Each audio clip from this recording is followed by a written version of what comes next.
Okay, it's recording.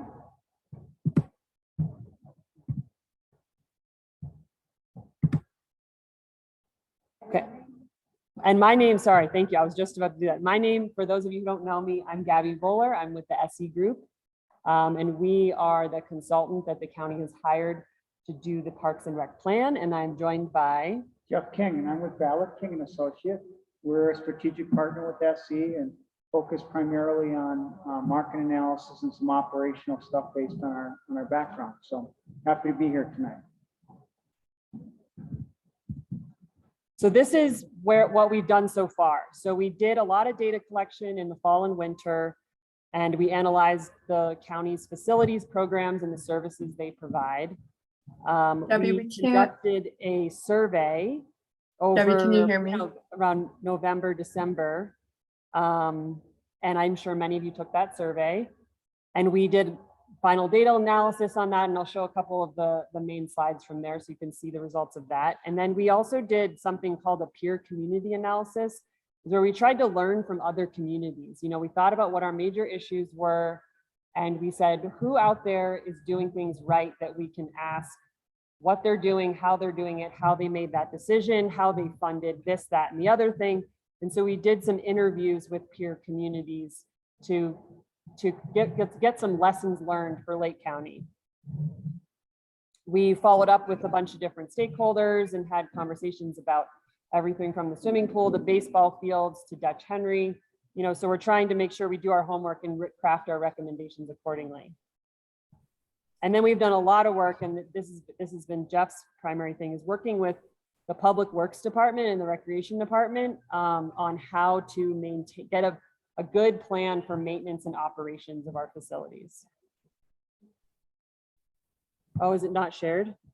Yeah, sorry, Gabby, we can't Sorry, see it. okay. We're only in the intro, so I haven't screwed it up too much yet. There you go. Now? Yep. Okay.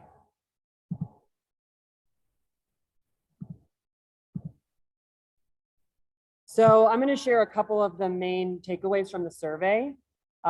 So one thing that's a little tough about the survey and just about recreation in Lake County in general is there's recreation, which includes skiing, hiking, biking, yoga, and then there's the recreation that the county itself offers. And some of those overlap, but the county really only offers a subset of all the things that are offered in the community. And so we were almost trying to do two things in this project. We were trying to look at recreation holistically across the entire county and think about mountain biking and Nordic skiing and scenic view sheds and all that stuff. And at the same time, we were trying to give the county a plan for how to operate their facilities and their programs. So it's almost like a plan, a small plan within a larger plan of looking at recreation overall and seeing how the county fits into that. And so, for example, these top 5 activities, the county doesn't actually have much of a hand, or at least the recreation department doesn't have much of a hand in it. And these are things people do all the time, you know, hiking, walking, running, camping, skiing, and biking. When we looked at facilities, a lot of the facilities are ones that are owned by our federal land partners. So the lake, the trail is a county facility. Other trails on Forest Service lands, like the Colorado Trail or any other Forest Service trails, the Ski Cooper and Twin Lakes. So one of the main takeaways is that we have a county recreation department, but a lot of folks in Lake County, they prefer outdoor recreation over the indoor recreation offerings. So we're really trying to balance those needs in this project. As for programming, I thought this was really interesting, is that swim lessons is a top program, and then Halloween you know how Halloween changed last year and it was on Harrison, and it was run more by the rec department than previously it was run by volunteer neighbors on 7th Street. And so I think it was such a hit, especially after COVID. People were so excited to come out and be on Harrison together for Halloween that it ended up as a top program. And then, for example, yoga, that's actually offered privately. It's not really offered by the county. It's offered through, you know, private studios. And the same with cross-country skiing, that's through, a nonprofit, it's not offered by the county. So again, we're getting this mixed message of the things that are really popular are not actually things that are offered by the county rec department. So we also asked a question about why folks don't use rec department facilities. And I thought this was pretty interesting, is that there's an information gap. Some people don't know what exactly is being offered. Some people don't have time. The thing that they want to do is not being offered, or the program times are not convenient, or the facilities are not in good condition. And for the open space, we used open space loosely. It's not just Hayden Meadows county-owned open space. We used it to include East Side Historic Trails, which is BLM and private lands. We used it to include Forest Service. So we're kind of using it as a broad definition. Was overcrowded, no camping spots available, don't know what's there, or don't have the time. As for facility improvements, I think with the recent closure of the aquatic center, the need for an aquatic center or a rec center that includes a pool came out loud and clear on top as the most desired facility in the community. I was not surprised by that at all. And then the other top ones were the hard surface trails, our paved trails, and then natural surface trails after that. And all of this information is on the website. So if you really want to dig into the survey results later, you're welcome to do that. I wanted to just give the highlights on the rec department website. Yeah. Do you want to say anything about the survey format that was used? Do you want to talk about the survey Well, format? every resident, or every mailing address received a survey. So a lot of times when we do surveys, we do statistically valid surveys. There's a mathematical background to that. I'm sure they can hear you because you're not talking right into the computer. Okay, sorry. I was saying that a lot of surveys that we get involved with are statistically valid surveys, and there's a mathematic equation that the scientists, if you will, that do the surveys put together for any particular area. And that type of survey gives you a 95% confidence level that if you did that survey 100 times, you would get same results 95 times with a margin of error of about 5% if it's a 300-person sample. This was a little bit different in that every household was surveyed, and I know that obviously swimming was a big issue in the community as an example, but that's not necessarily indicative of how many people would use the aquatic facility. We found through our work that it's approximately 20% of a population that would use it. Obviously very important to that population, but it's not one that you're going to see 50% use. So you have to kind of temper some of that when you look at the survey results. Clearly, it's an important issue for the community, no doubt about it, and aquatics is an important activity, but I just want to put that perspective on the survey. Thank you. I need to turn it off down here. That turn off button isn't working. Oh, it doesn't work? Yeah. Just the turn off button. I'm not sure why. How many people responded to the survey? What percentage? It was almost 500. Kat, do you know? Can you put it in the chat?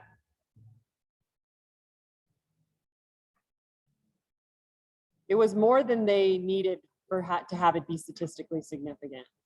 I think they were hoping to get 250 or 300, and we got 300 over is 500. the minimum.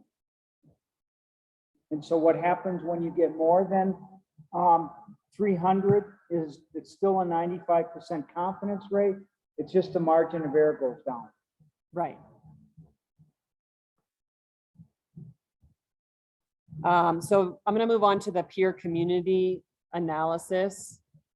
Kat, do you want to say what the communities were?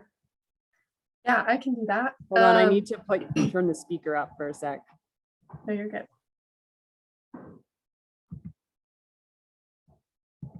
Can you try now? Yep.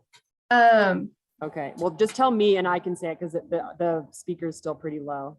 Yeah, so we interviewed Fort Garland, Driggs, Idaho, Fruita, Colorado, and then I think Clear Creek County. It's a good idea. I know it's a good idea. I'll just repeat what she said. We did Fruita, Colorado, because they're a recent example of a community that has a small rec center, and we wanted to know kind of how they funded it. We did Fort Garland, which it's a rural area, kind of southeast Colorado, and they have a rural rec district. Clear Creek County also has a rec district, and then Driggs, which is in Teton County on the Idaho side, because they have some unique aquatic ideas, which I will share with the group shortly. Let me go back to sharing my screen.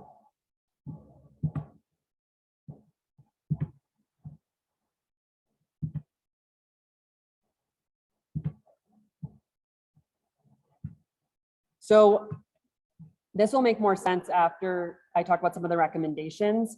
But one thing that a lot of these peer communities do is they contract out a lot of maintenance tasks. And that can be anything from weed management to cleaning toilets, to other routine maintenance tasks. And those are some of the tasks that the public works team has a really hard time staying on top of, because they're stretched in so many different directions. And so other communities also felt like they were stretched, they couldn't find enough seasonal workers, they weren't able to get to all of their other things, so other routine maintenance tasks often fell by the wayside, and so they started contracting them out, and they had success there. So Driggs, Teton County, Idaho, they had a similar issue where there was no pool within 30 or 40 minutes, and they had a couple drownings that really scared the community. So they created a portable pool where they have a little fenced in area, and it's bigger than a backyard pool, and they basically do kids swim lessons and senior aqua aerobics there. And it's an interim solution while they're raising money to build a larger pool. So we thought that was a really good example to try to figure out what to do about the pool here in Lake County. They also had, maintenance plans that were a little bit more clear and cut and dry for their maintenance departments to follow. And then a lot of the peer community conversations were really about funding. How do you fund your rec department? How do you fund your programs? How do you plan for funding and repairing and planning for future facilities? And most of them have a dedicated tax. I know there's been a lot of talk about a dedicated tax, but figuring out how to craft it in a way that the community will support and will really target all the different needs. I'm going to let the county commissioners figure that one out after this project is done, but it's a clear recommendation that we need to figure out a consistent funding stream in order to fund our future facilities, keep up with the facilities we already have, and provide the programming that our community really wants and needs. So any questions about this introductory section before I dive into the recommendations? Anything on Zoom, Sarah? I see one thing in the chat.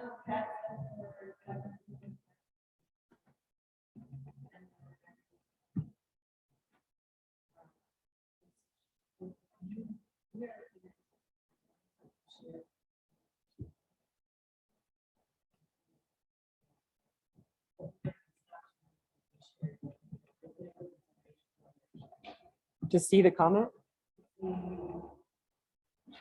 What do you say? Oh, you are? Okay. Well, I'm going to share the full screen then. Oh, I see. Okay.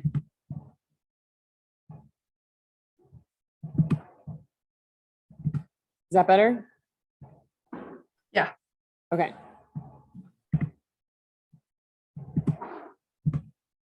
Okay, so the way we've organized the recommendations is that we looked at timing of when they could be implemented, either you know, right now, short-term or long-term, priority and cost. And we're still working through some of those things because we don't exactly know the priority of certain things. So if you think the priority of a certain recommendation should be really high or really low, that is exactly the kind of feedback we're looking for tonight. Some recommendations are fairly straightforward and others would require a lot more additional planning and thought to move forward. And then Lake County is a place of many partnerships. The county is, you know, only responsible for so much, and there's so much recreation that's provided by either nonprofits or by federal land partners or by private entities. And so recreation is truly a partnership game, whether it's the Cloud City Wheelers or whether it's the golf course or whether it's a private yoga studio. With there's a lot of different entities providing recreation services. And so a lot of these, most of the recommendations are aimed at what the county can do, but a lot of them are also aimed at partnerships. I'm gonna start first with some of the big picture recommendations. So these are ones that are overarching and don't necessarily live in any topic area. The first one is thinking through playground consolidation. So as part of Jeff's analysis, we actually have more playgrounds per capita than many peer communities, than like your standard rural community. And some of them are in really good shape and some of them are in really poor shape. So this recommendation is thinking through which playgrounds is it worth to invest in and which ones are maybe worth, you know, not taking care of that equipment, potentially removing that equipment. A lot of it's really old and is potentially a liability. So that was one of our first recommendations. Do you want to talk through the fee policy recommendation? Yeah, I certainly can. Maybe I'll come cozy up with you here so they can hear me. The fee policy, the fee policy, there's currently not a fee policy in place. And generally speaking, when you're looking at a park and recreation agency, when you talk about a fee policy, a big part of that is understanding your cost. So you need to understand what the costs are to deliver a service and then start to analyze what kind of return you want for a given service. And it's typically in a pyramid fashion, where at the bottom of the pyramid, it's community programs. And as you go up the pyramid, the cost goes up per person and the cost goes down for the county. So that's the core of that. And it's an important enough issue that the county is doing a subsequent study to this. We're just kind of doing things at a high level, but they've hired a company to do a detailed study of the fee policy, which is going to get into the weeds and really look at the actual cost to provide a level of service, both from a direct experience and a indirect experience for like some of the supervisory help and some of the park maintenance staff that goes into providing a program.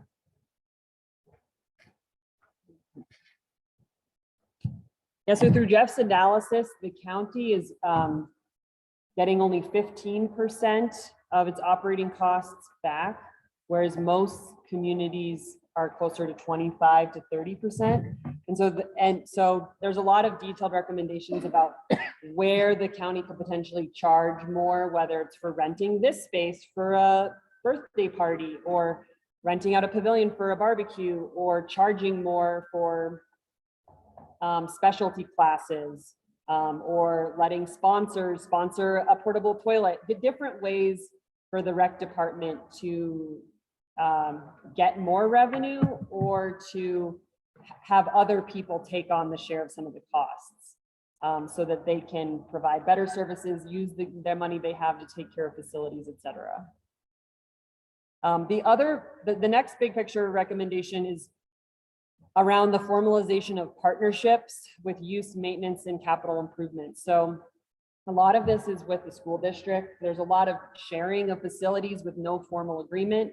The same is true at Dutch Henry. Dutch Henry is really complicated with sanitation district land, CMC land, Cloud City Mountain Sports land, and there's a lot of handshake agreements about how things work.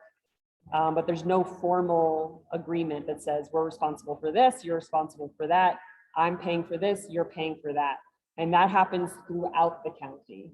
And so a big theme is to work with all the partners to formalize those agreements, negotiate if necessary. And that feeds back into that other recommendation of maybe the county's giving away too much. Maybe they need to negotiate for people to pay more for renting land or for providing services on those lands. And so I think number 2 and number 3 really go hand in hand in making the rec department in the county a little bit more solvent in their recreation facilities and the revenue that comes from that.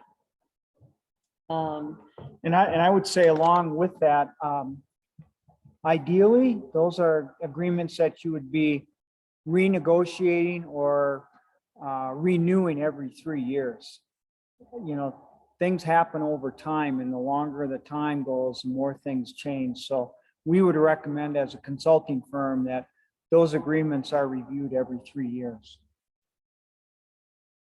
The next one is a weed management plan.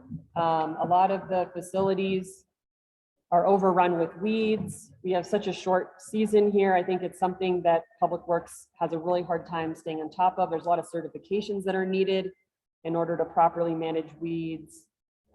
We've been doing a little bit of exploration on how to partner with Chaffey County on their weed management, so we wouldn't necessarily have to build in all that expertise here, but at least some kind of plan around weed management.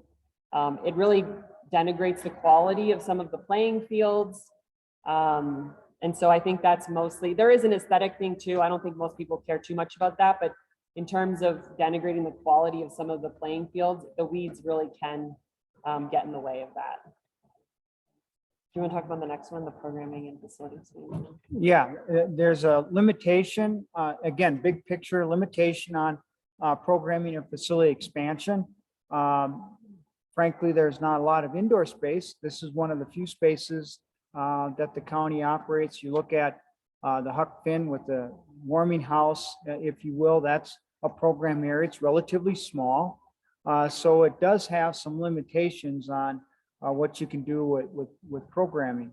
And you need to have the spaces to be able to do programming. Subsequent to that, there's also some limitations on staffing issues as well.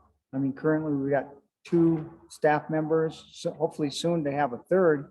And there's some contractors that help with classes and lessons, but there's a limit in terms of what that resource is available to. So clearly we found through this process, the big picture, there was some limitations on programming and facility expansion. Yeah, can you talk a little bit about the analysis you did that showed that Lake County takes care of more acreage with less money and less staff than literally anyone you've ever worked with before? Yeah, well, I mean, it's the perfect storm for what you don't want to have. So, I mean, it's great that you have more acreage of parkland available than what you typically would find. That's fantastic. The resources are wonderful to have.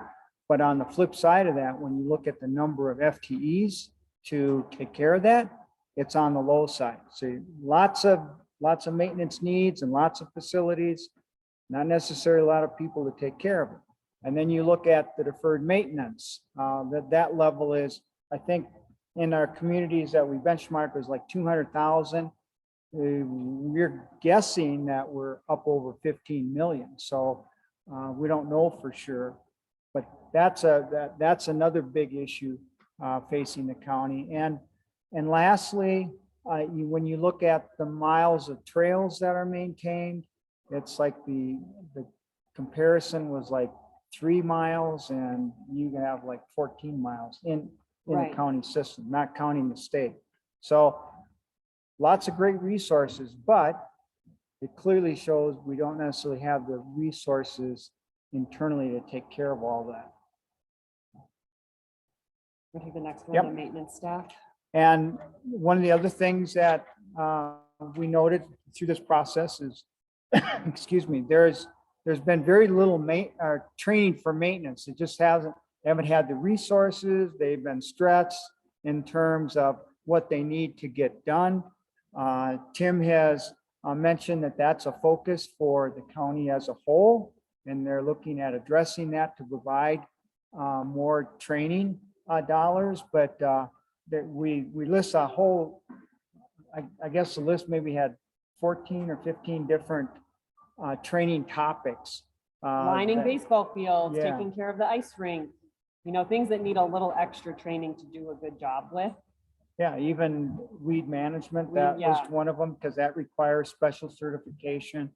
So, and then playground safety inspections is a special certification. So we did identify maintenance staff and the need for training for those folks.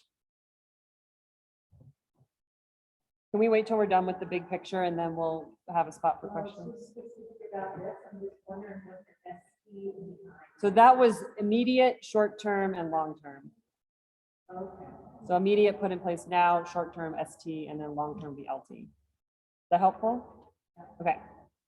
The next one is to mitigate risk. I think the best example here is those out-of-date playgrounds. There's a risk and they're not inspected properly. And so, worst case scenario, a kid falls off a swing that wasn't in great shape, they break their arm, the county's in potentially a tricky situation. And that goes on and on throughout many of the facilities. So looking at some risk management issues there. Skate park for the child. Now there's some chip spots at the skate park that could potentially be an issue. The next one, this number 8, is basically a way to raise more money. And this could go a bunch of different ways. I know there's a Friends of Twin Lakes that people are maybe familiar with, and they run the visitor center there and they do some volunteer days.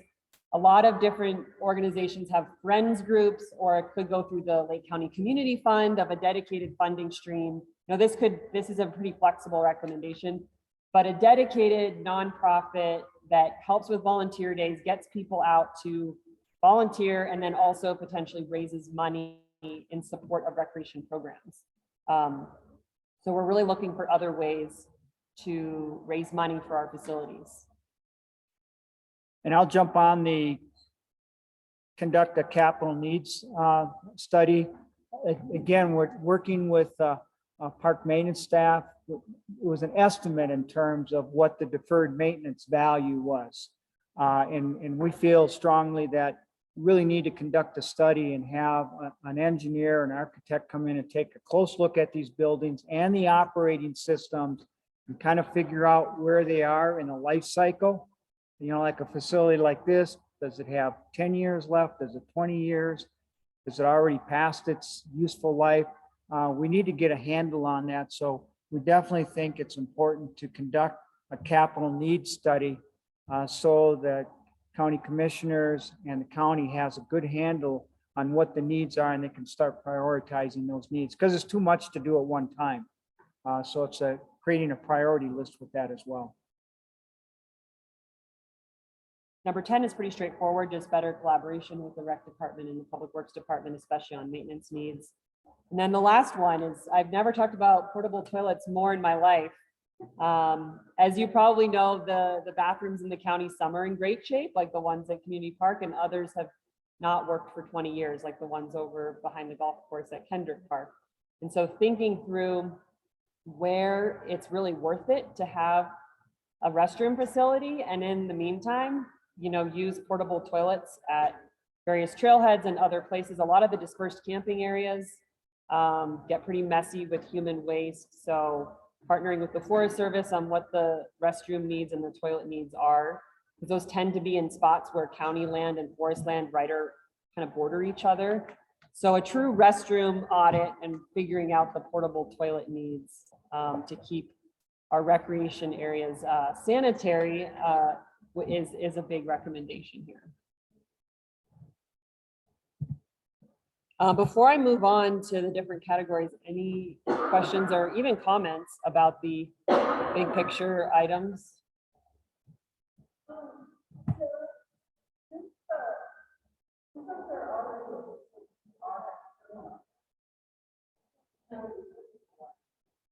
Jeff is doing some level of facilities out of outcome recovery.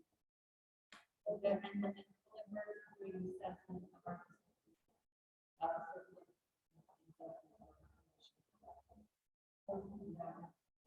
So it seems like some of it's already happening internally. Yeah, in our resolution back in February, we just stated that the facilities audit going on, about county facilities, I thought. So maybe it's. Is Mike running that? Public Works is running it? Okay. Yeah, he said he was gonna do an inventory of what they had and kind of do a preliminary assessment, but what we're talking about is getting into the air handling units, the electrical systems, which probably goes beyond the expertise that the park maintenance staff has. Right. Yeah, Yes, yeah. yeah. So the first topic is about accessibility and engagement. And so our major recommendations here are to add bilingual signage and map kiosks so that our trail system and our recreation facilities are truly bilingual. It's pretty spotty at the moment. And then the second, third, and fourth are really about educating both residents, but also tourists when they're at some of our open spaces and at trailheads and such, that they are interpreting the natural resources. They know how to recreate responsibly. They know what wildlife is around. You know, they're not hiking up to an alpine lake in flip-flops, you know, things like that, so that we have reducing the burden on our search and rescue teams. We're having people recreate in a way that's healthy, where they're not going to be in danger, and that they're respecting the landscape around them. And then the last recommendation in this category is to have a better recreation portal. Things in our county are so all over the place. You know, you have the rec department website, which talks about, you know, your traditional rec programs. And then, you know, for example, you have like a Nordic ski website, and that's great because it tells you about all the different places to Nordic ski. And then you have other websites like, how do people sign up for Cloud City Mountain Sports offerings? You know, that's kind of word of mouth. I think a lot of people don't really understand that offering. Or where can I go take my dog off leash? You know, a little bit of everything. And so I think having a portal that basically is almost a page that directs people to all the different resources. It doesn't really have much content itself, but it helps organize both for residents and visitors where they can access different programs, facilities, and activities. And then Karen had the great idea of potentially having local businesses sponsor this website, and so that it would kind of pay for itself, and they would get some advertising or something in turn. So this isn't another, we're not adding to the burden of another thing the county has to do, that this would essentially pay for itself through local sponsorships and advertising. So in the facilities, we had some general facility recommendations, which revolved around, again, updating signage and removing old signs. There's a lot of outdated signs at our facilities. And then ADA compliance. We have a lot of older facilities that are from before the Americans with Disabilities Act. And some of these are really expensive upgrades, but it's back to the mitigating risk. It's really easy to get sued if your buildings are not ADA compliant. And it's also makes them inaccessible for members of our community. So we really think that this needs to be in there as a recommendation for all facilities. We'll talk about the senior center. The consolidation of senior services, part being driven by what we see as a national trend.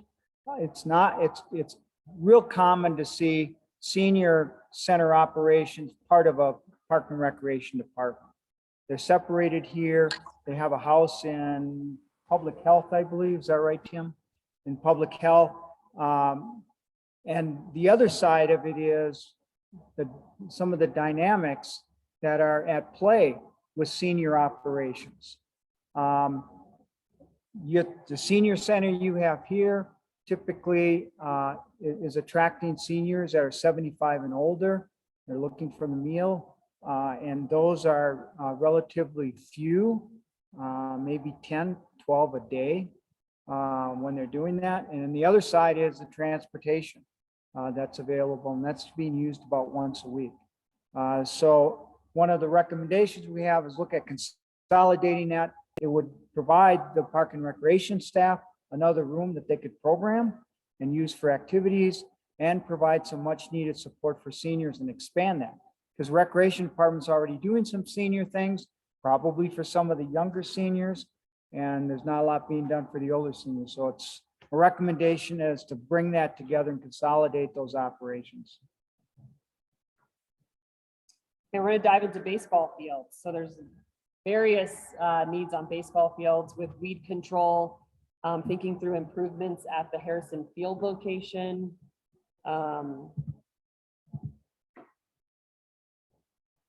We need this year. This was a win. The infield mix was completely redone, and that's already been completed, correct? And there's other needs such as the dugouts and the scorekeepers stands and storage sheds need to be replaced. So we're just documenting the list of needs at the baseball fields so that the rec department can, work through some of those. At Huck Finn, there's been some vandalism at Huck Finn, and with the bathrooms, they used to be open all the time. And so the rec department has been working on figuring out what the hours should be for that building and having an automated opening and locking system. And then also thinking through what that building is used for, what it could be used for, maybe what it's used for now that maybe a different place is more appropriate, because there's a lot of activity type programming classes that happen at that building, as well as being used for renting skates and all that other stuff. You want to talk about the ice rink? Yeah, for Huck Finn, the ice rink, installing an ice mat system. And when we say ice mat, it's basically a plastic tarp you would lay down, keep the water contained. And so it's a lot easier to build ice and make ice when you have an ice mat system, opposed to just trying to freeze the concrete. It eventually works, but you have cracks and imperfections in the concrete where the water will run out. With the plastic liner, you don't have that problem. All the water stays in. And then certainly we recognize that like a lot of places, Leadville's weather is changing a little bit, maybe not as cold in the wintertime. It's still cold, don't get me wrong, but yeah, you guys don't have air conditioners, is that? Gabby told me. But having some sort of a shade structure over the ice will help immensely, because as the winter goes on, especially as you get into mid-January into early February, the sun pattern changes and it starts to get pretty intense and it expedites the melting of the ice. So we'd recommend installing a shade cover to protect the ice. And it would also make that space more usable in the summertime for whatever program activity, concert, whatever you wanted to do out there. We're talking about curling. Curling sheet typically happens on the backside of the warming hut. There's several issues with that. One being there's a retaining wall there. You're getting leakage back into the building.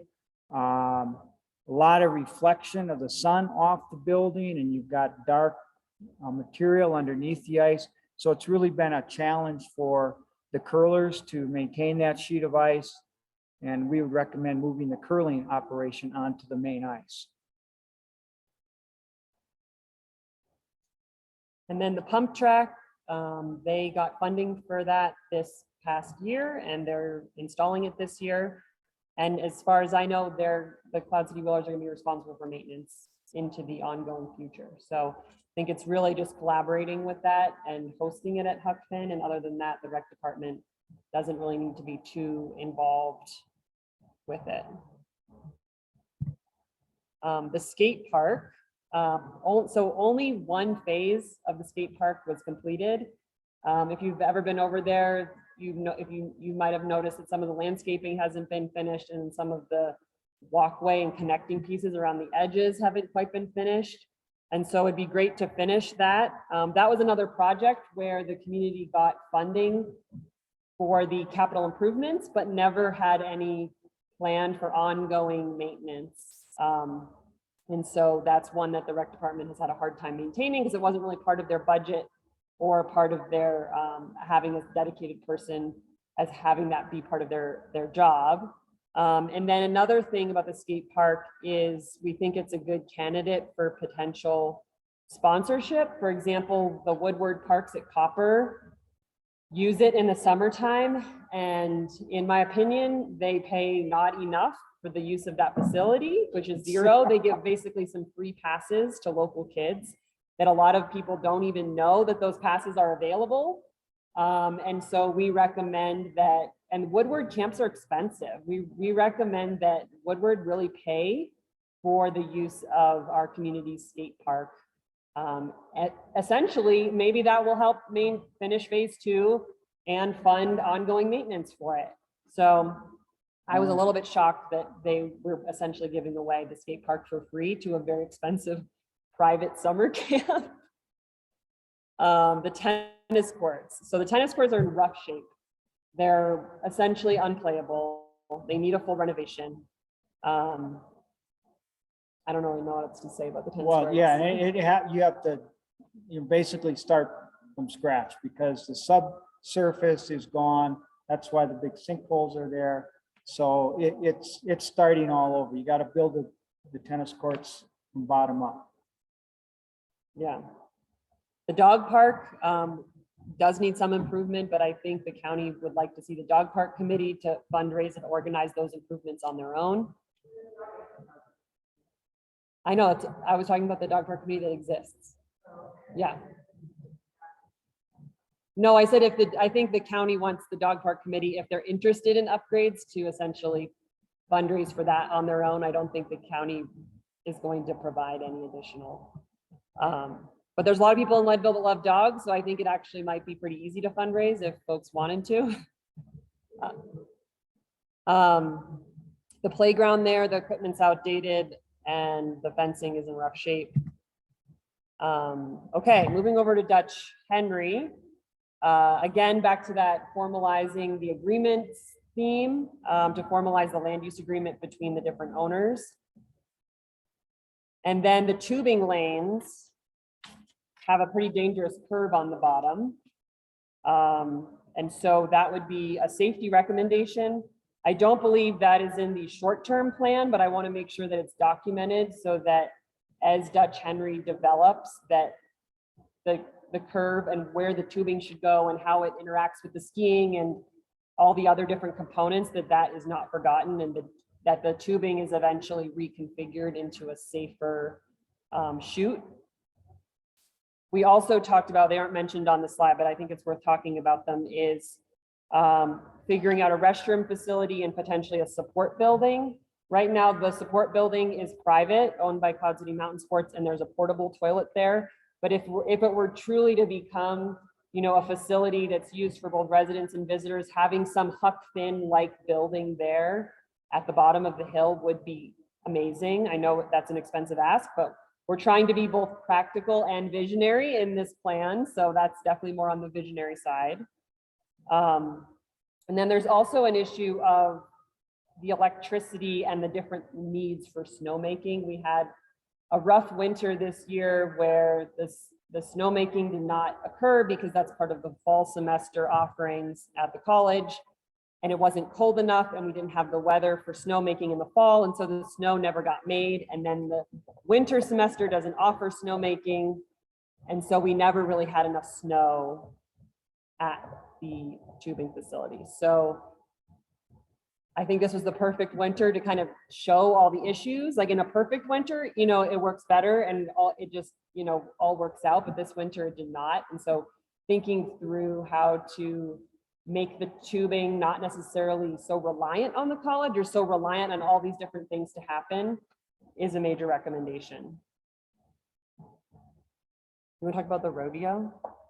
Yeah, the rodeo grounds, conduct a use assessment of that. I know it doesn't get a lot of use, but there are people that are passing through the area or needing to board a horse or trailer and that type of thing. So that facility is being used for that, but we're recommending conducting a use assessment of the rodeo grounds. But the interesting thing is, you thought, as important as camping is here, is there an opportunity to look at that area as an overflow campsite? And again, the opportunity to maybe create some more revenue for the county and better use that space that the county has. Yeah, a lot of peer communities have started an in-town overflow camping area, and it's mostly people that are not in tents. I would say vans, trailers, camper vans, things like that.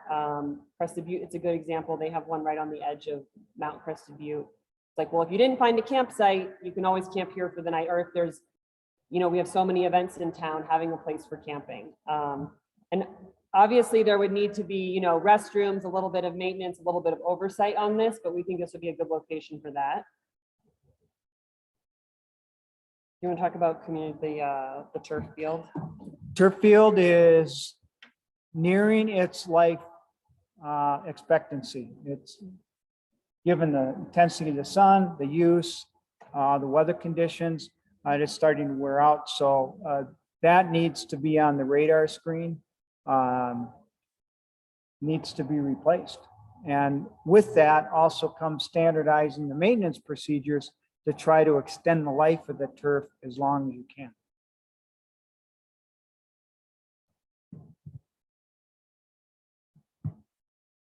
Okay, I'm going to go to the archery and gun range.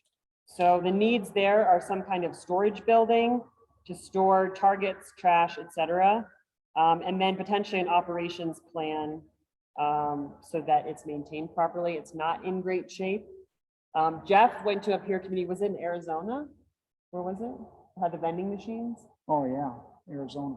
There was a public gun range or archery range that was pretty much self-operating, that had vending machines for targets, earphones, like headphones, other types of equipment that people could purchase there, which I thought was interesting. Yeah, they like their guns in Arizona. For Leadville Junction, I know there's plans to potentially have some kind of restroom or changing facility, a bike wash station, really have it be a true trailhead or hub. We also thought that that would be a great place to charge commercial operations. Snowmobile tour companies and other folks basically park there for free in the winter, and they're making money on county facilities that are groomed also for free by the snowmobile club. So we thought the least they can do is pay the county for parking in that parking lot. So we have a recommendation there. And then, do you want to talk about Frederico Field? Again, just it needs some renovation and obviously an assessment in terms of the current facility, and it just needs to be updated. It's old.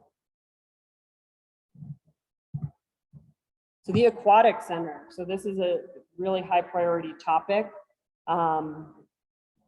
The first one is to investigate an interim portable pool of some kind that I was talking about earlier. Not having a generation of kids that don't know how to swim is a huge issue. And so we need to address it now. And I don't know if we can wait 10 years to fundraise for a rec center. So we obviously want to plan for future amazing facilities, but we need to do something about it in the short term. And so we looked at options such as an interim portable pool that would maybe be in the intermediate school parking lot and for a couple of months offer swim lessons. Another option is to figure out a way to partner with the school district to send kids to Silverthorne or Mount Princeton for swim lessons. I've talked to both of those facilities. They seem open to the idea. They don't seem open to subsidizing it, which is a little bit of an issue, but they're open to the idea of partnering. I think if the county was willing to pay for it. And then at the same time, there's some facility planning that's happening at the school district about the future of the intermediate school building and the attached aquatic center that I think is still up for debate. I know they didn't get the best grant to build a new intermediate school. They may go for that again next year, but that's still an ongoing process of what the status of the intermediate schools and the pool building is going to be. And then the third recommendation for the aquatic center is to really think through the funding options and hopefully put some kind of tax on the ballot, include fundraising for the pool as a top priority for the community. We have some recommendations around the open gym and hosting it at their intermediate school or potentially moving it here. I don't know if we need to go into that too much detail. And then we have a couple recommendations about this facility that we're in right now, improving some safety measures. A lot of equipment is stored in the basement here, and thinking of a better place to store some of those pieces of equipment. And then there's a couple other facilities such as the motocross park, the golf course. Let me talk about the golf course for a second.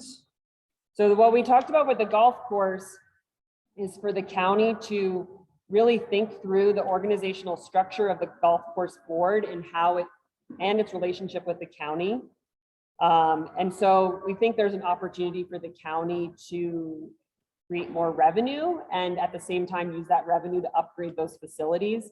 At one point, it was highly subsidized by the county, but as far as I know, the golf course is financially solvent, they're making money, it's a public county-owned facility. So we should just rethink that structure so that the county can potentially make money from the golf course and also invest in those facilities. And a similar relationship with Ski Cooper. So the county has a non-voting board seat on Ski Cooper, and it pays for the insurance and some of the other equipment, I believe. Sarah, please correct me if I'm wrong. And so our recommendation is to rethink the county's relationship with Ski Cooper. Should they be paying for things they had paid for in the past now that it's a thriving ski area? Does the county want certain types of programming that Ski Cooper is no longer offering? And so just rethinking the county's relationship to Ski Cooper and see if it can either pay for fewer things or maybe get a little bit more out of these now thriving separate entities. We'll talk about, let's take a break and talk about any questions or comments about facilities. I know that was a lot of information. Question. Go ahead. So how's it gonna be determined, I guess, what facilities maybe need to be shut down? We need a tennis court here in Lakewood. It seems like we offer a lot of stuff that maybe, isn't used that much. I mean, the ice rink is great, but it's there for 3 months a year. That costs a lot of money, whereas things that are year round, such as the water center, are now. I'm going to repeat the question for the folks on Zoom because Kat, could you hear that? Okay, so she asked of how the county is going to figure out the priorities of what facilities to keep open and which ones to potentially close and think through that.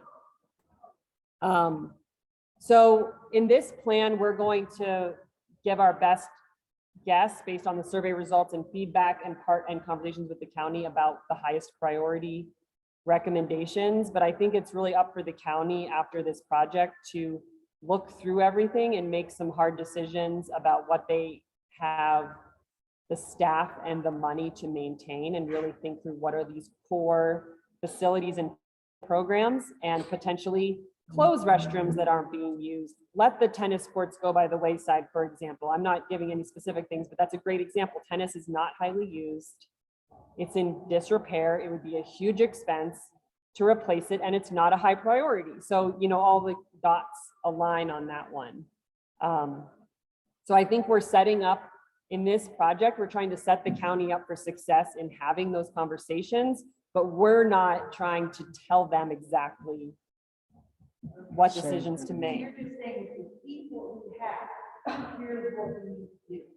Yeah, do you want to elaborate on that? I was gonna say, you also have, in the plan, you have the popularity of the municipality or something, that, then any recommendations or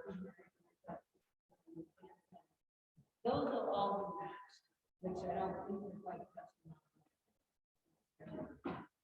But that's all. Yeah. Jane, did you have a comment? Okay. Also, noted right here, federal field school Okay.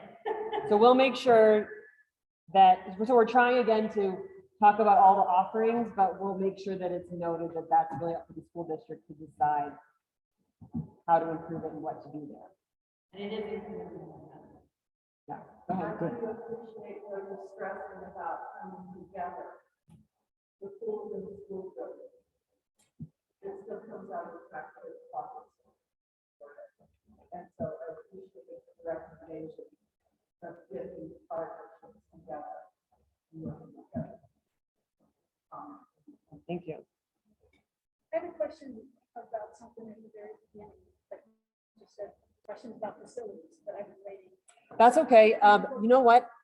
I might be, just for the Zoom audience, I might start asking people to Or I can just wait for the very speak. No, it's fine.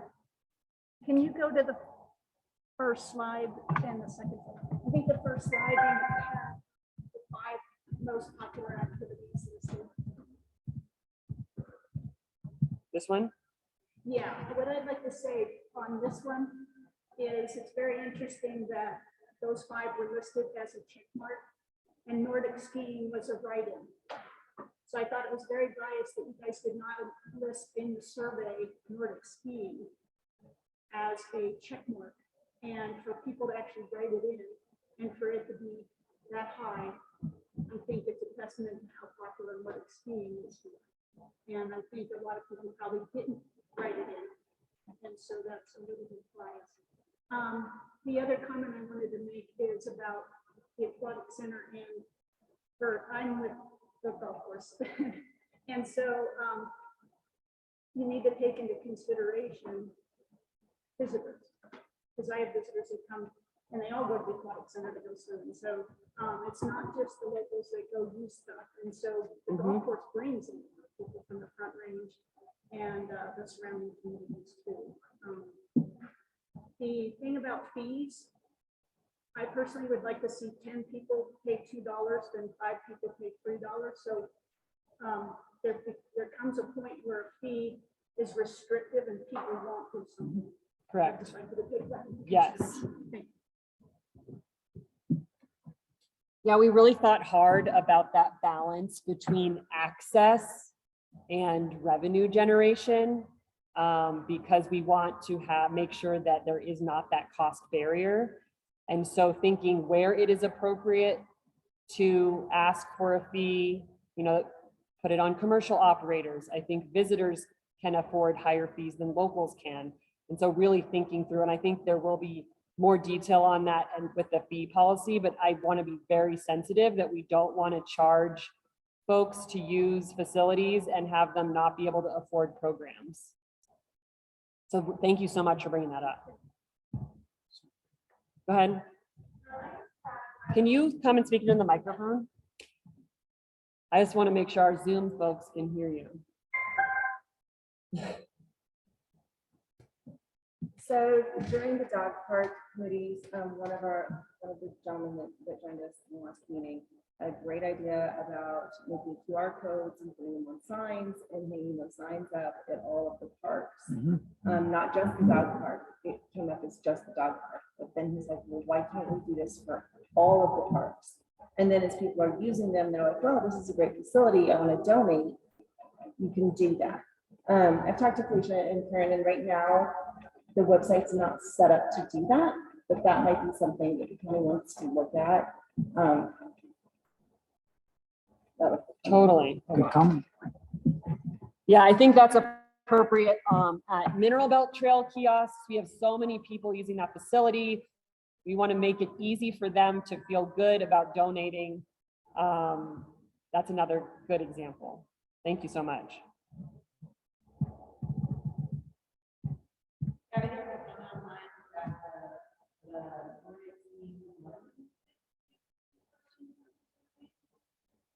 I did not, no, it was not a check mark for a rating. I had to write it in. I'd like to see it then. Yeah. I'll come to it. Yeah, I don't want to go to like a ground truthing of the survey right now.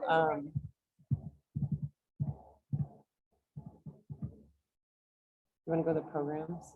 Yeah, we can. We had some like high level. Again, we appreciate the comments about making sure that things are affordable for residents and maybe charging the visitors and non-residents higher rates. But part of what we need to do is look at how do we expand some programs and how do we look at creating an opportunity for advertising and sponsorship of programs. Maybe the ice skating program becomes the XYZ skating season or whatever the case may be. But looking for those opportunities to help offset the cost of providing those services, so the burden of that doesn't fall strictly on those that are using the facility. And it's coming up with some different ideas. Maybe a Zamboni class for all those that always wanted to learn how to drive the Zamboni. If he can take you out and show you how without trashing the hydraulic hose. We also really wanted to talk through recruiting from within. With the labor market and expensive housing, we really have who we have in our community to some extent. And so let's tap into our local expertise. If we have someone that moves in the area and used to be a gymnast, let's figure out who they are and get them to teach youth gymnastics, et cetera, et cetera. You have karate skills, let's offer karate class. So getting creative with the expertise that we have in our community and really building our program offerings from our local experts.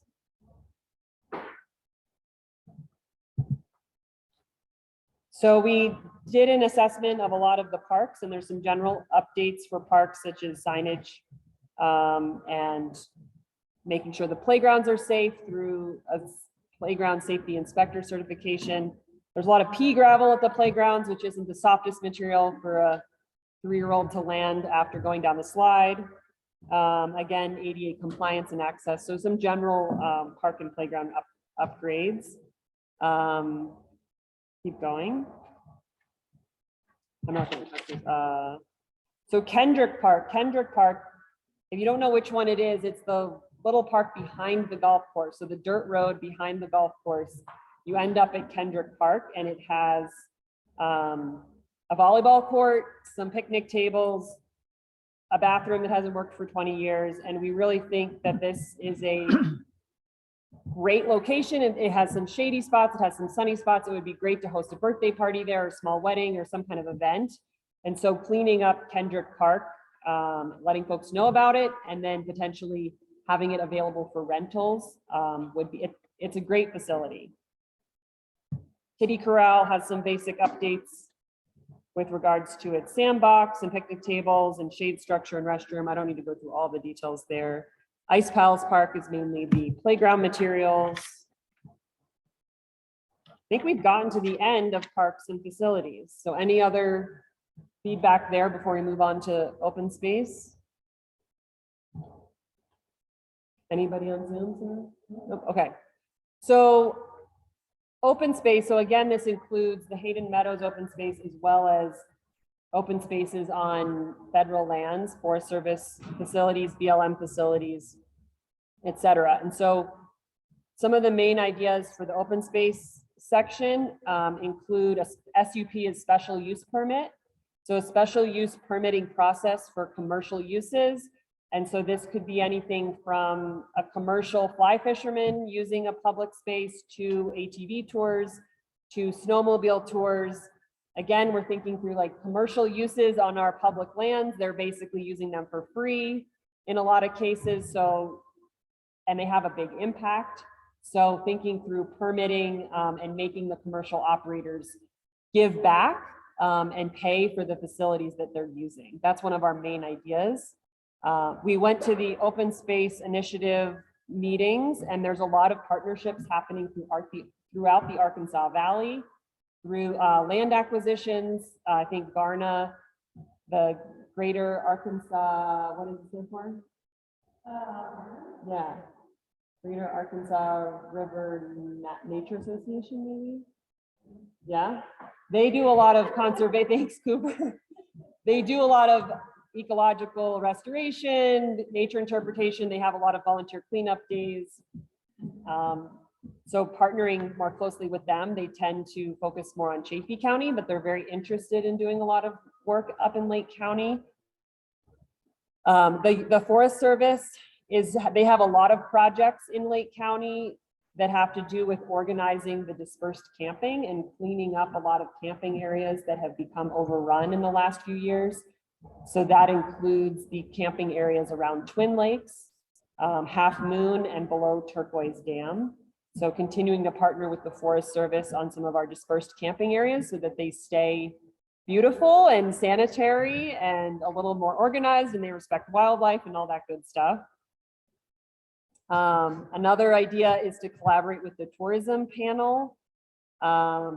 They are now, there's a community partners fund and potentially new legislation where the tourism panel can fund recreation impacts and other things such as signs and things that are related to recreational tourism. So keeping tabs on what the tourism panel is doing and tapping into those funding opportunities when appropriate. And then continuing to partner with LaCosi. So LaCosi is the Lake County Open Space Initiative. They just came up with a new action plan to guide their work over the next 5 to 10 years. They primarily work at Hayden Meadows, but they have action plans throughout the county. So continuing to partner with LaCosi on their action items. And then finally, trails. So this in the survey results, the paved trail system was one of the top rated facilities. So it's also, paved trails are also extremely costly. So continuing to partner with the stage and rail trail to go south to Salida, that's technically a route that has some on-road sections, some off-road sections. The Fremont Pass Trail, continuing to have those conversations with Climax and Summit County. And then paved connections to Turquoise Lake along County Road 4. There's a couple sections of trail there, but it's not quite complete. A paved connection to Turquoise Lake would be amazing.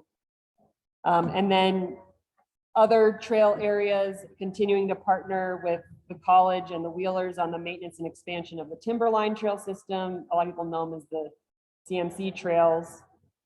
And then again, for the East Side trails, there's some adoption of some social trails on the East Side that's happening this year. So continuing to work on that and partner with the mining companies and other folks that own the lands up there. Partnerships with the U.S. Forest Service, collaboration with Cloud City Wheelers. And then similar to what I was talking about earlier with that Friends organization, make it easy for people to volunteer and donate and contribute to our trail system. You know, everybody loves the trails here.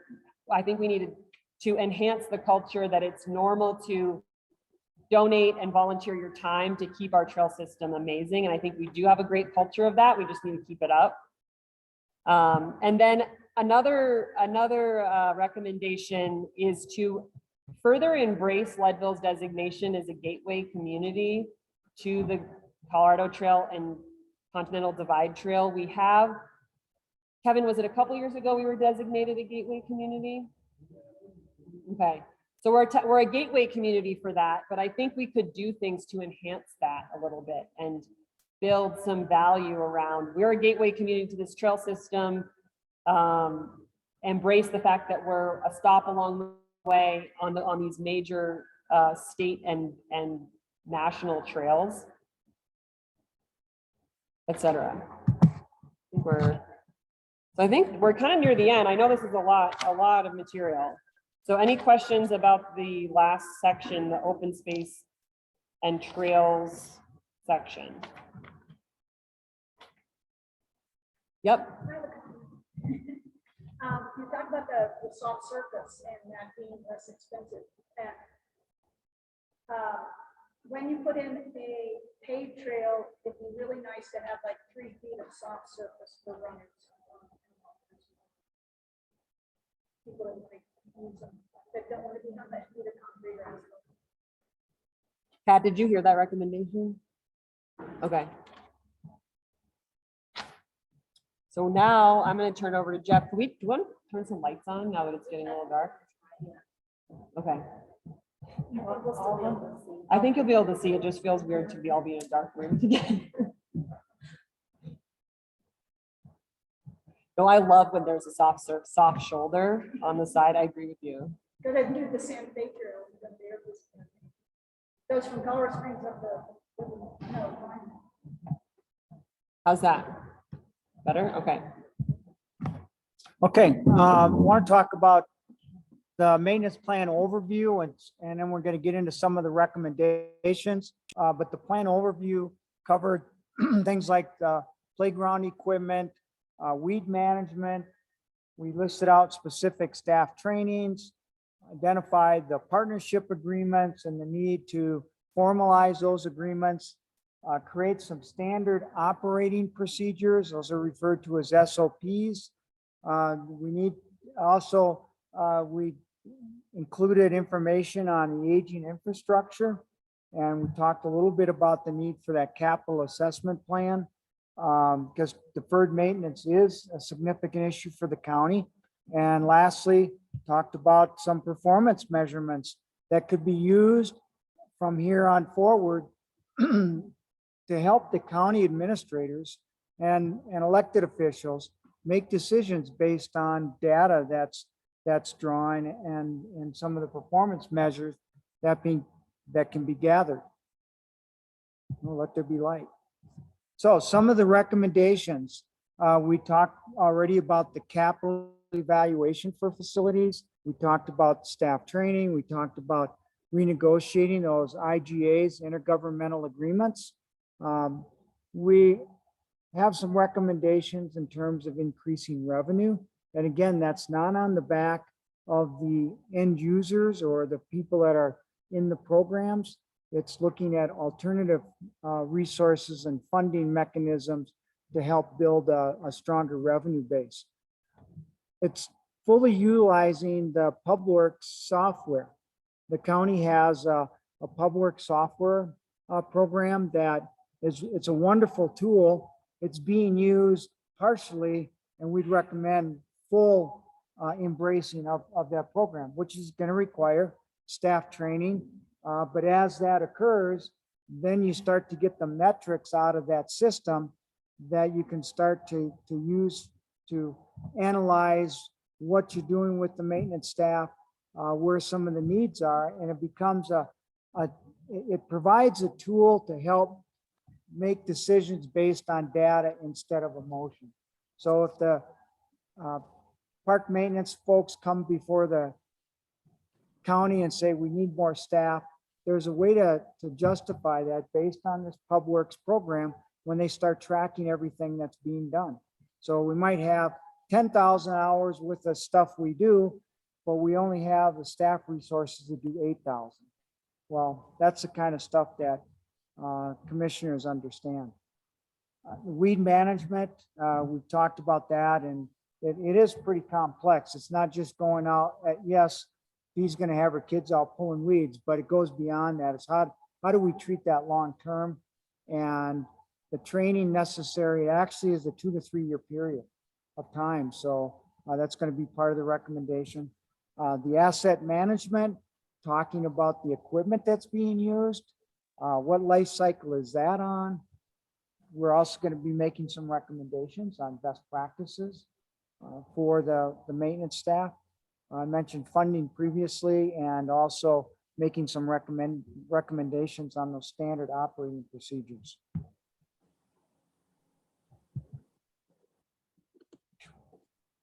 How's the track meet?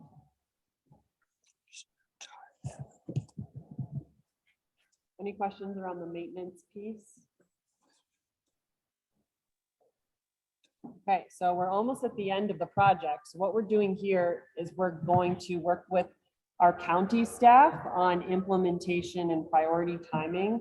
You know, not everything can be high priority, so we're really going to have to think through what are the high priority needs.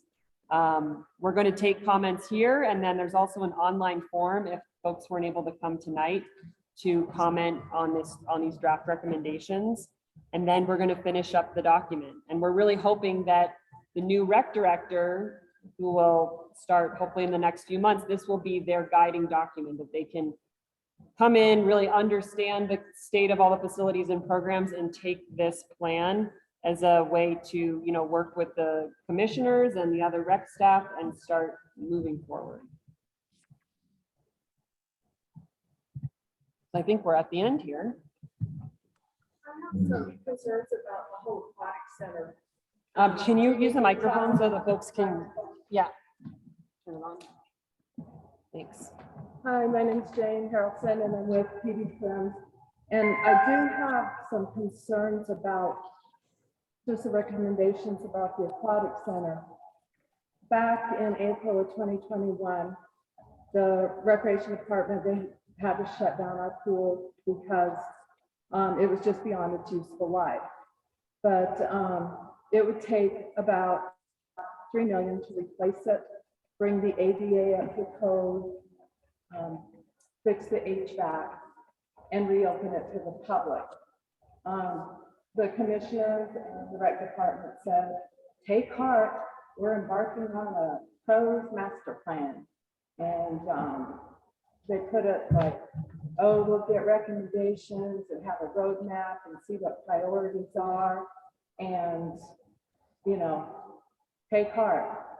Well, the people want a swimming pool in this community, according to the survey. And then I just saw 4 recommendations, and one was get an interim swimming pool. I don't know what Driggs Idaho spent on theirs, but our pool, to fix it, reopen it, and run it is a low-hanging fruit relative to building a new pool or finding some, storage container to turn into a swimming pool. So I know this is a school building. The county has the lease for the pool, the IGA, they're paying the county, our county tax dollars are paying the $15,000 a year in utilities right now. Back in 2004, the reason the county hired a recreation director was because the pool reopened. It wasn't for pickleball, it wasn't for curling, it was because the pool was reopened. So I would just like the recommendations, even though you are getting paid by the county and it's a school, in a school building, I would just like to see more recommendations on partnering up with PB Swims, the school district, and Lake County government, the city of Leadville. The city of Leadville committed $20,000 a year in conservation trust funds back in 2004 to pay every year. They did it 1 year. So my fault, the taxpayers' fault for not keeping an eye on how that swimming pool was run. But the swimming pool was run past its life, and we don't want that happening to Ski Cooper or the golf course, by just brushing it off to the county, or the skate park. The skate park, it's new. It already is in poor condition. The tennis courts are new. They're in poor condition. So instead of getting off on a tangent, I'll just go back to, I would like you to reconsider your recommendations for the aquatic center. We need to replace it, upgrade the HVAC and the ADA, and reopen it, operate it, maintain it fiscally responsibly. School district didn't get that grant, but I really couldn't care less if the 3rd through 6th graders move or not. That pool and that gym are a separate issue. They were built for the community back in 1974. The school district was supposed to run the gym and the pool as a rec center. In 2004, the county took it over because the school couldn't run it. And now the county can't run it. So I just hope we can all get together and run it. And thank you. And thanks for coming tonight and presenting this draft. But thanks, Jane. It's really tough because the pool is a top priority. It's also a very expensive priority. And so I think those two things make it hard for the county when they have all this other aging facilities, deferred maintenance, of really figuring out where does that $3 million come from? Where does that potentially 10, 12, $15 million come from to build a new pool and rec center? So, I think we're headed in the right direction, but I really appreciate your comments, and I hope we can incorporate some of them into the final draft to help the county maybe one step further in that decision-making process. Go ahead, Kevin. Along that same line, Can you- Sorry to keep, I just don't want to, there's like 8 or 10 people on Zoom and I don't want to make sure they can hear you Just all. question It's on. about funding. First, some of those conversations you had with other communities, did you have some recommendations more specific around how that dedicated funding can come about, and provide those recommendations to the BOCC? Just more specific. Yeah. Around that. I'm not going to go into that in this presentation, but I just want to make sure some of Yeah. that's discussed. in this Yeah. plan. I think our primary recommendation around funding is to work with the county commissioners on a sales tax and potentially the creation of a recreation district. The problem with the recreation district is that tends to be a property tax where it's some dedicated mills. And I wonder whether the politics are there for a property tax, because that's a pretty heavy burden on locals. And with rising property values, a lot of people are already paying a higher tax burden than they were 5 or 10 years ago. Sales taxes tend to do better because the burden is on visitors and residents. And so really thinking through some kind of tax or recreation district. The question then is, how focused should that tax be? Should it be a tax specifically around a rec center or pool? That's how Fruta did it. They did a sales tax that was specifically around the rec center or pool, and they didn't have it beyond there. I think though there's people that want taxes for open space and trails and the pool and the tennis courts and youth programming. And so I think one of the tough conversations is how focused do we want that tax to be and really target in on, in my mind, the survey says the pool and trails. If we were to have, but at the same time, you don't want to discount other things that tax might be used for. So I think that is a further conversation about how broad or narrow that tax should be. But I think our primary recommendation is some kind of tax to go on the ballot in the next year or two, and then see if some of these other revenue generating ideas, such as commercial outfitters paying for services, or people having to pay to rent out a pavilion for a birthday party. I think those will be much smaller, but they could over time add up to a decent source of revenue for the county. But I don't think they're going to make a huge impact that the way a new tax structure would.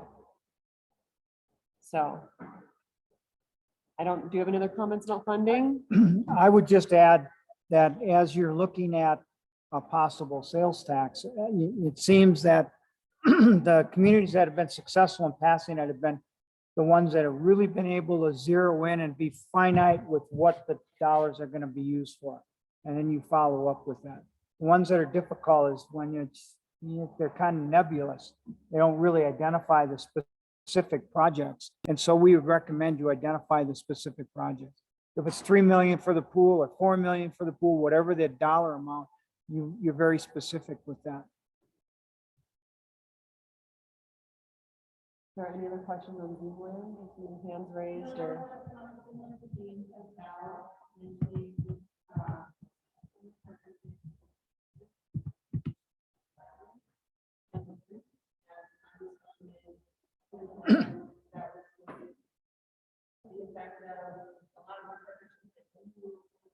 I think those partners that you have recommended are partners that are already operating facilities or pretty significant maintenance and operation. And it's like these and rectified by and other collaborative communities are always going to be part of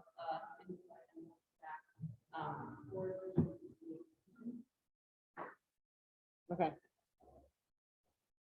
Any other comments from, go ahead, can you use the microphone? Sorry, I should have made you use the microphone. Oh, are you talking into the computer so they can hear you? Yeah, I think it's on. Up, is it on? Yeah, it's on. I guess in listening to all of this, it seems like there's a lot on the table. And so just a little bit of feedback, I guess my thought is, let's trim it down to what we can do with excellence and let go of the things that we're not doing with excellence, right? And instead of trying to do everything and try to maintain everything, because clearly we're not doing a good job of that. I guess just a word to say, let's pick a few things that are going well, and we're gonna do those things with excellence and streamline some of it so that we can get back to the pool/rec facility that the community is really asking for and not get so distracted, and certainly not be paying for things that it's not even the county's responsibility or things like that. It's interesting to see that brought to light, but let's, yes, revisit some of those agreements so that we're not paying for things that we shouldn't be, and we can put money towards some bigger projects. So, yeah, just a voice for let's tone it down. I guess also coming from like the school district perspective, right? For a while, we were offering too many sports and we didn't have the student body to participate in all of them. And so it was kind of some hard decisions, yes, but like, let's put the little bit that we have to do things with excellence. Thank you.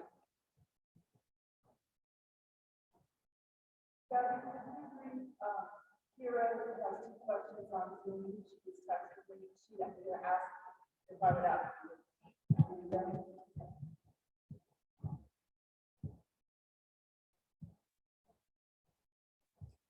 See one of them. Oh, here. How is accountability addressed with any plan that's implemented? So I guess my question back to you is, what exactly do you mean by accountability? Accountability for what? Accountability on how tax dollars are spent, accountability on maintaining facilities to a certain standard? I guess I'm not totally sure.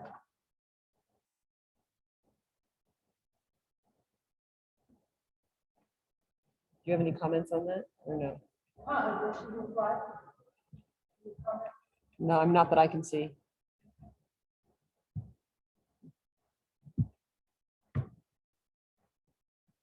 Well, that does make me think of a question. Can you come back and use the mic? Sorry. And I don't know if this is what she meant. Okay.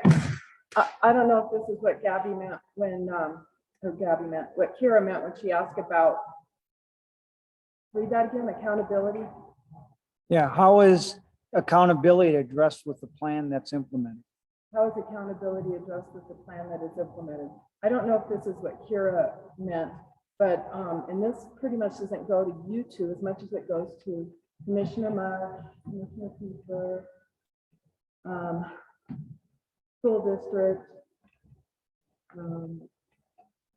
We have a lot of master plans on the shelf with things that have never been implemented.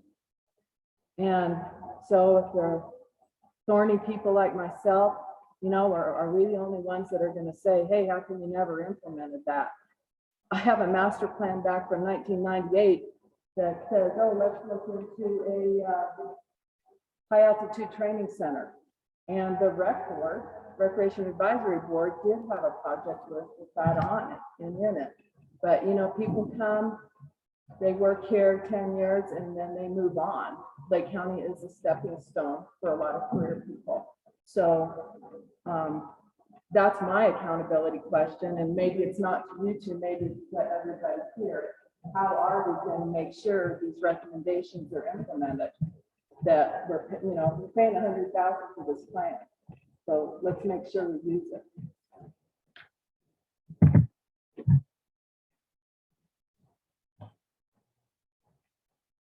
So there's another person, and does anyone want to answer that? Or, I mean, I don't have an answer for that at the moment, Jane. Well, yeah, I know it's hard. Yeah. I mean, my greatest hope is that this work we put into it does go through an implementation process, but that is up to the revenue that the county has and how they're choosing to use that money, and through the rec department staff and their priority lists. So Matt Bogle has a question. It's hard for us to hear folks on Zoom, so if you could type your question, we're not going to be able to hear you through the computer, Matt. Oh, dang it. Okay. I heard dang it. I know we can hear it on this computer, but Yeah. nobody else can hear it. Yeah. Is there a way that you guys could just repeat it to the crowd? I mean, it's pretty simple. I'm sitting at the skate park on my phone here. It takes forever to type. Repeat it to the crowd. Sure, go ahead, Matt. Okay. So I was wondering if there's any models out there from these other towns. Is it working? Yeah, Sarah, just repeat it. Okay. I was wondering if there's any models from these other towns. You know, we have groups like Cloud City Wheelers and Cloud City Mountain Sports and the motocross track and stuff like that are, you know, using county facilities, but they're essentially, you know, doing their own fundraising and their own business plans and their own maintenance and stuff like that. Is there models from these other towns to maybe get more of those groups going, to encourage, you know, like a baseball club or like a skateboard club or anything like that, and just to see if you know, like the innovative people in the town can take some of the pressure off of the county rec department and county maintenance department. Yeah, that's my question. Yeah, I kind of got the gist of it too, but if you want to go for it.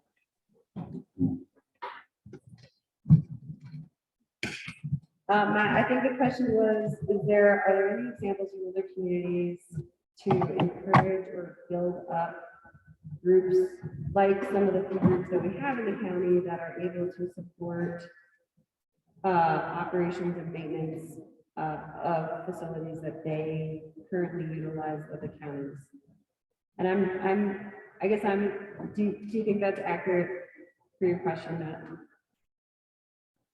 Yes, Yeah. okay.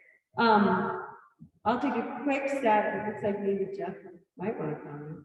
I could. You're smarter than me. Go ahead.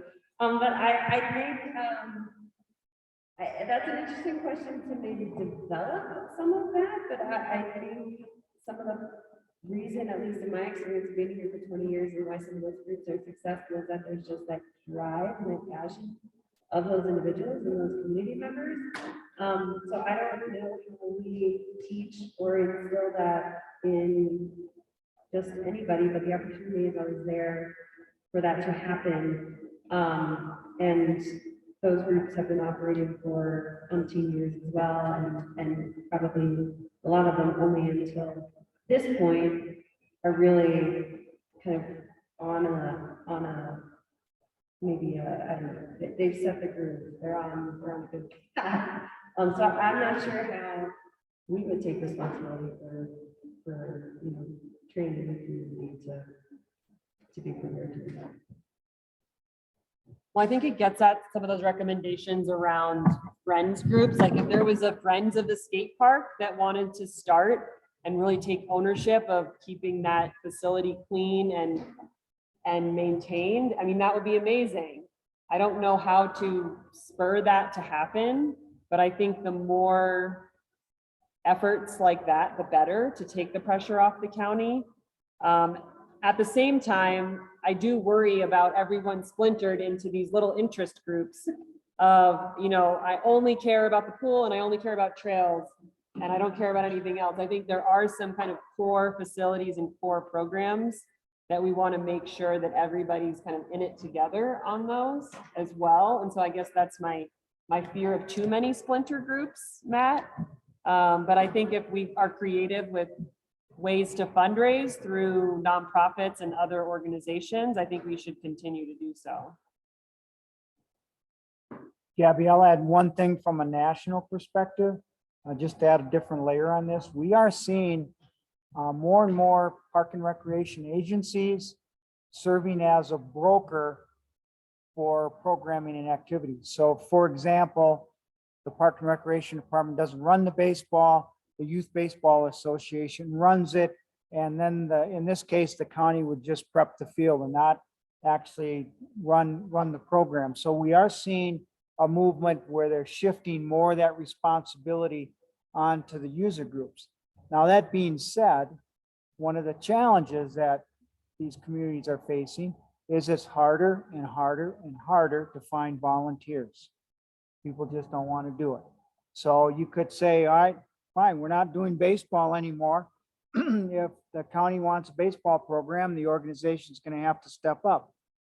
Well, maybe nobody wants to step up, and then where are you? Now you've lost some activities, so. There are, I had a thought, About that question, there are community groups or groups in the community that work to engage community and empower community, like Global Generation or Goal. Maybe reach out to those organizations and ask the same question, Matt. Do those types of partnering, one thing I keep on thinking about is we're in such an isolated context that makes it hard to partner with neighboring counties. I mean, our neighboring communities are pretty far away. We're not an Arvada that you don't need a pool in Arvada. You can go to one in Westminster, where communities are close together. They can share resources like soccer field complexes and swimming pools. And so we are, really isolated from our other communities. So in a sense, we're responsible for one pool, one set of fields, one set of programs, because it's too far to realistically use our neighbors and rely on them. And so it just further exacerbates this tough position, not just in recreation, but in other aspects of our county government, of really needing to provide one of everything for our community. So I'm wondering if some of those efforts you were talking about, whether they really work in this kind of more rural context. yeah, that's the challenge, is because you don't have the numbers, you don't have the size. So it's a challenge. Coming up, do you want to use the mic? So it goes hand in hand with what's kind of been discussed. So to me personally, I view the rec department as a resource that can be used for, broad services. So that's having a pool, that's having some core foundational things to kind of develop the community and to spur interest in more niche opportunities, where we have like these core, we have Cloud City Wheelers, we have like these other organizations that kind of do more niche activities. Maybe that's just not the place for the rec department. I participate in some of those niche things. I like mountain biking, I like curling, but maybe those need to be more club facing to provide more resources for the rec department to do foundation work. Mm-hmm. So thank you. Yeah, thank you. Soccer, regarding baseball, we both Eric and before, but they handed it over to us because they didn't want it. Exactly. So my question, I guess, is, do we consider baseball and soccer a core program at this point, even though they used to not be a core program, How do we decide what those core programs are? So I think it's really tough because those programs did start soccer, basketball, baseball, any of those larger kid programs did start as a parent-run group. And then we kind of got handed over those programs because you see so many of the same people volunteering, and then they kind of just, I think, get burned out because yes, exactly. So they're still very volunteer based. It's just we do the brunt of the work as far as scheduling and making the teams and all of that boring inside stuff you guys don't need to know about. So yes, they did all start as parent-run groups. We've just been handed them and then kind of helped them grow and continue on. And so, yeah, I don't really know what would happen to those programs if we were to say, okay, we don't have the bandwidth for this or whatnot. I kind of see them just phasing out, which for those youth programs, those definitely are our most popular ones. Ashley. Okay. But my question is, there isn't community interest in actually like helping facilitate growth of that program? That maybe a program that. And I guess maybe you're thinking of that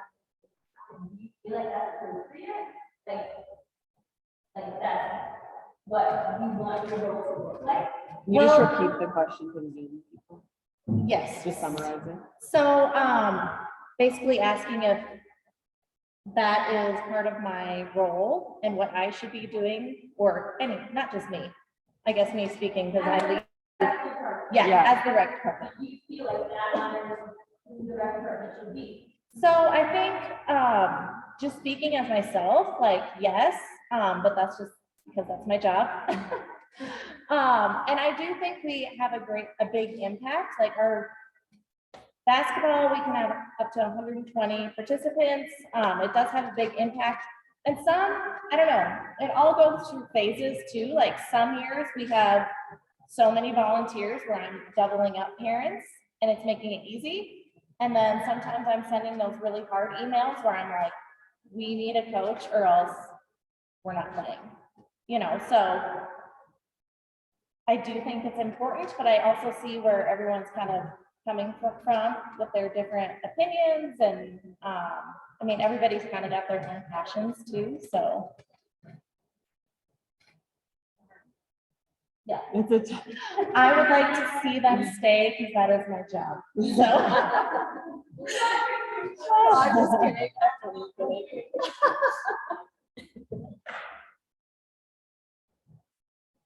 more comments? Just a quick side note, little, FYI, I drove to Silverthorne to use the pool there last Monday, and there were 5 Lake County families represented at the pool in Silverthorne that day. And so, there's a little bit of a tidbit of information that like, we're getting desperate enough to drive and pay big dollars to swim in Silverthorne, and I don't want to do that, and I'm not the only one. As a parent, I've also done that, so.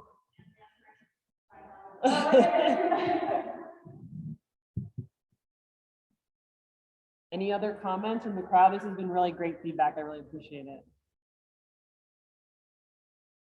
Well, if there's nothing further, I think this concludes our meeting tonight. Please tell your neighbors, friends, family members that this information is going to be on the rec department website with a form for additional comment. It'll be open for a couple weeks, and then we will put the final document together.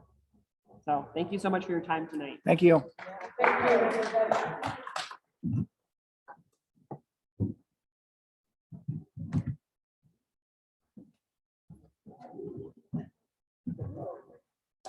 If I leave the meeting, will the recording automatically get emailed to the host or something?